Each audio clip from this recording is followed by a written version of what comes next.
too when I was in the study. There's a lovely crows at the ceiling, which I'm sure I'll insert panning shot to crows on the ceiling.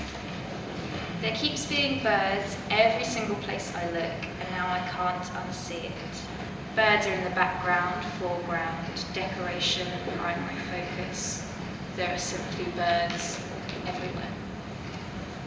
There's something funny about birds though. They can go so noticed and so unnoticed at the same time. And it's one of the things that once you start looking for them, you can't stop seeing it. And I feel like I've been going probably a little bit crazy with birds because the more I look, the more there are.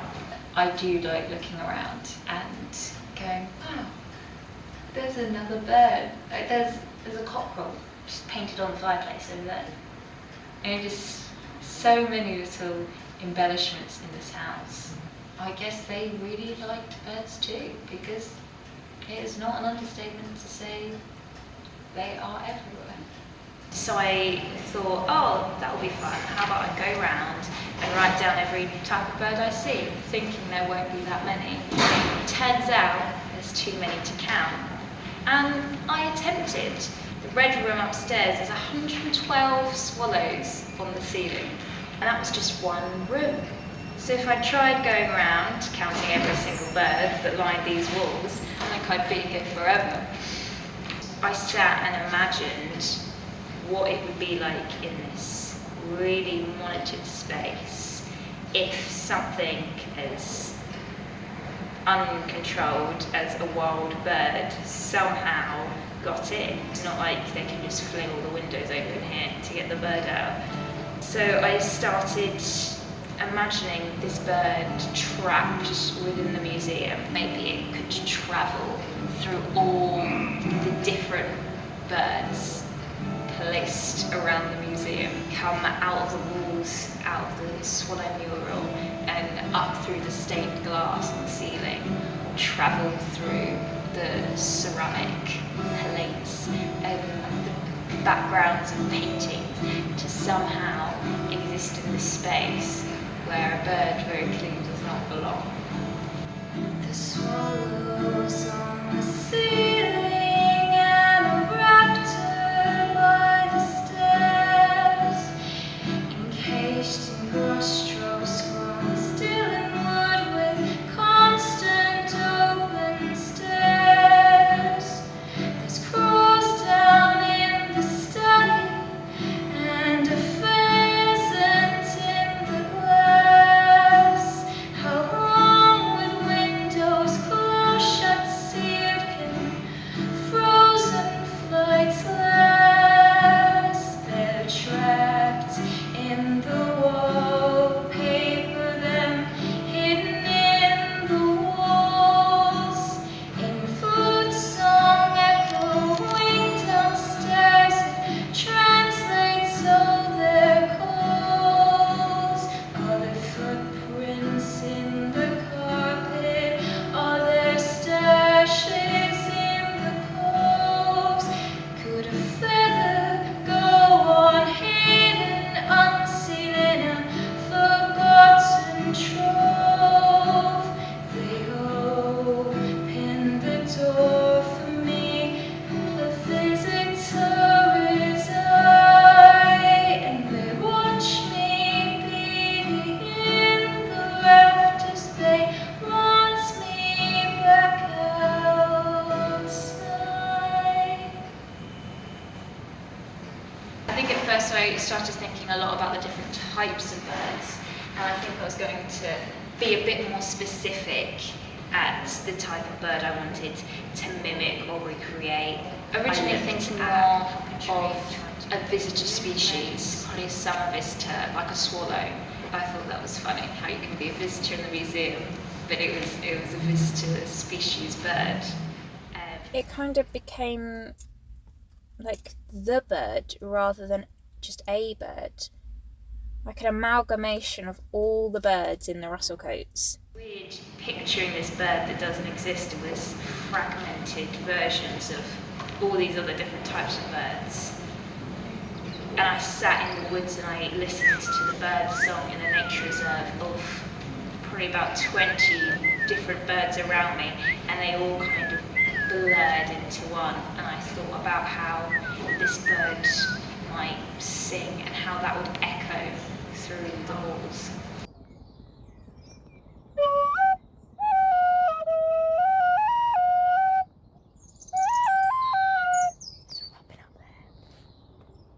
Eye line with a robin.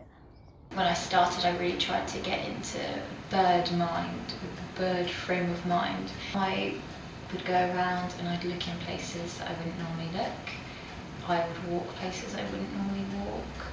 And I would collect just a lot of trinkets, lots of bits and bobs. My studio space looks so cluttered and insane.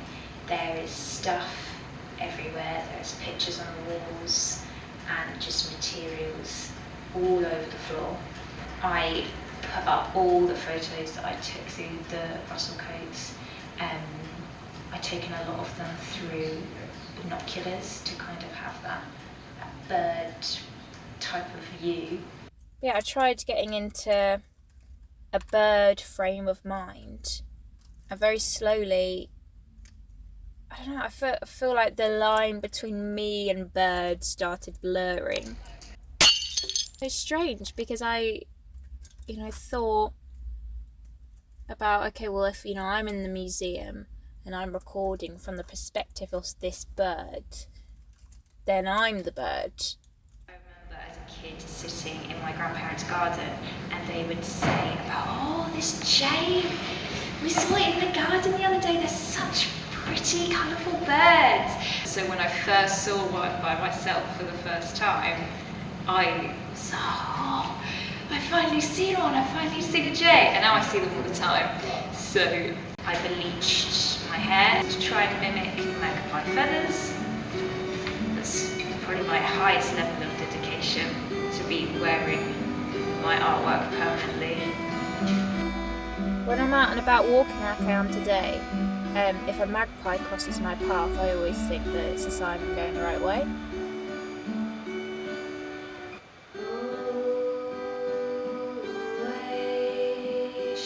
I was asked the other day, well, why?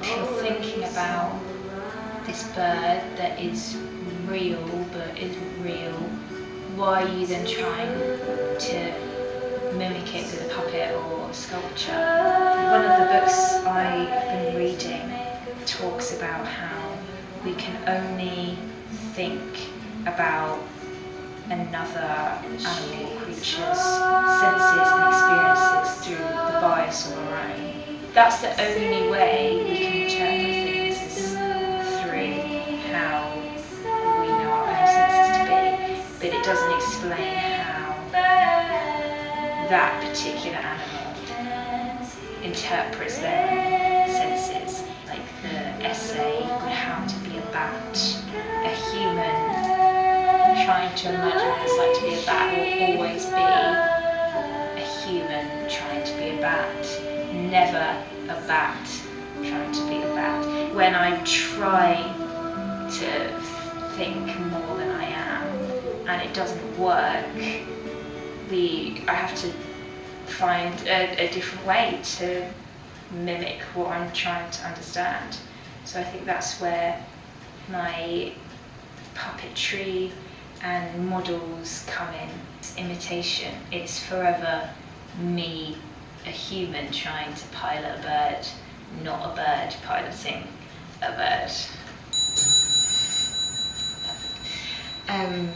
So anyway, this is the bird I made. I really like fiddling with it.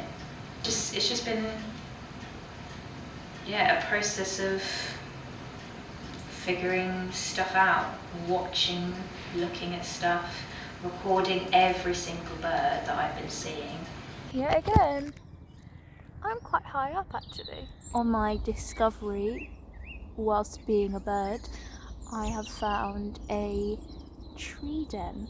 I found this last time I was here for my other video, and it's a little pallet of wood on a little tree, and I couldn't quite climb up last time, but I'm a bit of a better climber now, so I guess I managed. Someone left a pair of binoculars hanging on one of the things. And there's even a little bird watching platform, which I don't think I'm going to sit on because I think it might break. I can hear some type of bird.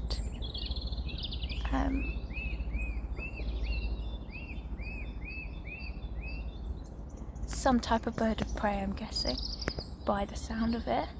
I've been singing to the birds, I've been conversing with them. Yeah, it's been really nice. It's getting really cold though.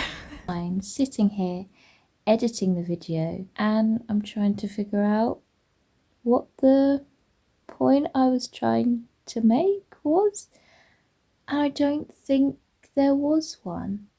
I think I started trying to, picture this bird in the Russel-Cotes and how that would be possible, and is it a real bird? Is it fictional?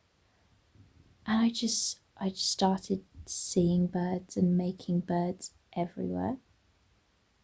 And I started becoming a bird, I suppose. I don't know.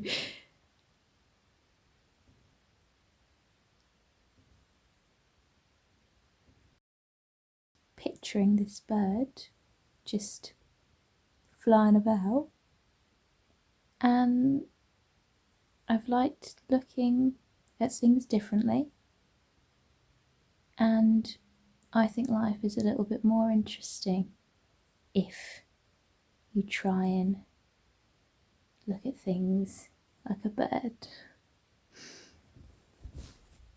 Yeah, I'm going to stop it there. I'm taking my whistle, I'm taking my snacks that I dropped, and I'm heading home. So, night birdies!